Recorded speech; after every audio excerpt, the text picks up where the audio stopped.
李亚林的感叹并没有让叶晨往这个方面多想，只是瞬间觉得压力山大。在李亚林眼里，对方已经具备与自己父母比肩的能力。他第一个想到的就是既然对方这么厉害，自己还能不能找到萧初然。其实李亚林自己也没多想，他只是不由自主地感慨一句，这样的人，他只认识叶晨的父亲母亲，但他也从未想过叶晨的父亲母亲中有任何一人还尚存在世。叶晨忍不住叹气，李探长，对方搞下这么多烟雾弹，留下这么多真真假假的线索，我们接下来该怎么查下去？李亚林沉默片刻，问他，叶少爷，您是不是一定要找到叶太太？叶晨脱口而出，那是自然，无论如何，我一定要找到她。李亚林微笑道，那您就不用太过操心了，我会竭尽全力帮您一点点梳理线索，直到找到叶太太为止。听到这话，叶晨心中宽慰不少，知道李亚林的为人，也知道李亚林的能力。李亚林说出这话来，那自己起码可以放心一半。休斯顿和墨尔本有着将近15000公里的距离，安家的飞机中途还需要降落加一次油，所以全程至少需要17、8个小时才能抵达。叶晨自己不懂查案，李亚林没来，他只能笨拙地先从监控录像开始切入，想查一查唐四海的行动轨迹。但唐四海真的比叶晨想象中要谨慎得多。首先是医院的监控录像全部失效，据医院方面说，失效的原因是因为机房电脑感染病毒，所有监控录像的硬盘全部损坏，数据几乎没有恢复的可能。其次是医院周围的监控录像，在事发之前都遭到了针对性的破坏，有人用气枪射击铅弹，将摄像头镜片击碎，亦或者将摄像头的传输线打断。这种铅弹依靠压缩气体激发，没有火药，发射时声音微乎其微。它的威力虽然没有真枪那么大，但由于几乎没有后坐力，如果搭配高精度的气枪和瞄具，击打200-300米外的目标，精度极高。这种枪支在很多国家属于合法范畴，数量远超真枪。许多农场主会使用这种枪械猎杀老鼠和野狼，100-200米外，一枪打穿老鼠的头骨，轻轻松松，打碎镜头或者电缆，自然也不在话下。而且，摄像头本身的覆盖范围和角度往往不够大，所以只要破坏者把握好位置和距离，侧面击打几乎不会被拍到。墨尔本的监控覆盖率本来就比华夏大城市低得多得多，很多地方都没有形成交叉监控，所以只要这个位置的监控被打掉，那这个区域就会成为监控盲区。正是因为如此，警方根本找不到目击证人，也找不到任何有用的线索。就在叶晨一筹莫展的时候，唐四海已经从黑德兰港机场起飞，前往日本大阪。与入境澳大利亚时一样，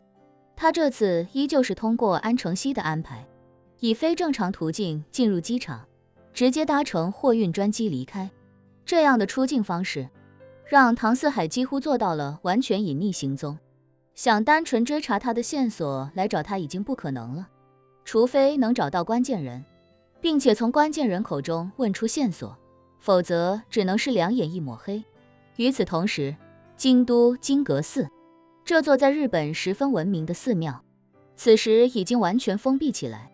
金阁寺正常每1-2年都要重修一次，不过大部分时候重修的工程量都不算大，无非就是重新粉刷以及贴一些金箔，修修补补，几个夜间就能突击做完。不过这一次，金阁寺对外宣布，几处建筑由于年代久远，出现了很大的安全隐患，所以要进行大规模的重修，至少要关闭1个半月。安城西此时便在这里落脚，景清比他早几天秘密赶过来，已经与他的弟子，也就是金阁寺的住持沟通妥当。金阁寺的住持名叫空隐，是一位年龄已经125岁的得道高僧。他虽然已是油尽灯枯之年，但对佛法的追求丝毫未减。他的弟子曾经给他看过景清法师讲法的视频，其对佛法理解的精深令空隐极为震撼。空隐认为自己出家110年，对佛法的理解还远不及景清的6、7成，于是他毅然决定要拜景清为师，让他做自己最后的引路人。去年，空隐亲自前往普陀山，名义上是华夏与日本2国僧人的佛法交流，实际则是以此为契机与景清见面，从而当面提出拜师请求。景清原本不愿接受，但空隐对他剖析的佛法极度痴迷，不但在景清面前下跪恳请，甚至还要当着华夏与日本2国媒体的面，郑重向景清拜师。空隐这么做，并非是要道德绑架，原本他是日本佛学界的扛鼎之人，他若真的当众向年轻的景清拜师，那等于是拉低了整个日本佛学界的身段，但他依旧不在意，因为他深信一句华夏俗语，那便是朝闻道夕可死。他希望在自己最后的人生中，有机会领悟到现阶段最为精深的佛法。毕竟几千年前的佛经已经不是谁都能看懂的存在，研究的越精深，参悟的也就越深入。而佛法与修道一样，别看只是比别人更深入一个层次，那也是天壤之别。景清生怕空隐真这么做，把动静闹得太大，引发不必要的关注，这才无奈地私下约定，收空隐为不记名弟子，传他佛法，却不可将师徒关系透露出去。空隐参佛110年，对佛法极度虔诚，既然景清答应传自己佛法，其他的要求他便完全遵从，所以外界没人知道，年龄相差大几十岁的2人，竟然还有着一层师徒关系。数日前得知景清希望来金阁寺隐修一段时间，他便立刻安排金阁寺重修，并且将其中一处最为隐秘的院落留给景清，而且不仅自己不登门叨扰，连寺中其他人也严令禁止靠近。安承熙与孙姐一行人便暂时住在这里。此时景清正在空隐参禅处与他交流佛法，